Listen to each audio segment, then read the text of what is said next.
Que serait une vie sans amis? Les vrais amis sont rares et précieux. Ils donnent du goût à la vie. Cette semaine, dans Repères, je vous propose de parler de l'amitié en compagnie de Geneviève Lefebvre, thérapeute, médiatrice et co-auteure avec Marthe Marandola de plusieurs livres. Geneviève Lefebvre, bonjour. Bonjour Béatrice. Si l'amitié vous intéresse, c'est parce que vous la vivez? Oui, j'ai cette chance de la vivre intensément et c'est un bonheur très profond, très valorisant, et c'est le sentiment tout simplement d'aimer et d'être aimé.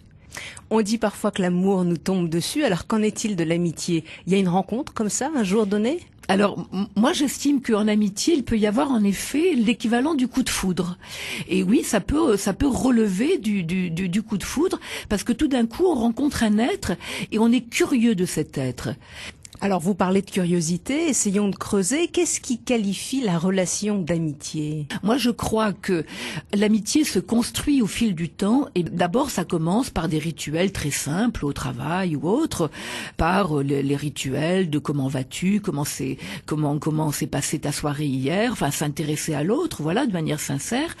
Mais il me semble qu'on peut commencer à se qualifier d'amis lorsqu'on a été confronté à un premier conflit. C'est-à-dire que première dissension. Ça se mesure, le lien d'amitié, dans l'adversité. Ça se mesure dans l'adversité.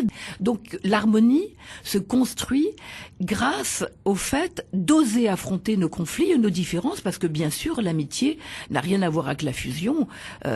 Évidemment qu'on s'entend mieux si on partage des valeurs communes et qu'on a à peu près le même mode de vie. Bien évidemment que ça facilite les choses, mais nous restons avec nos différences, bien évidemment.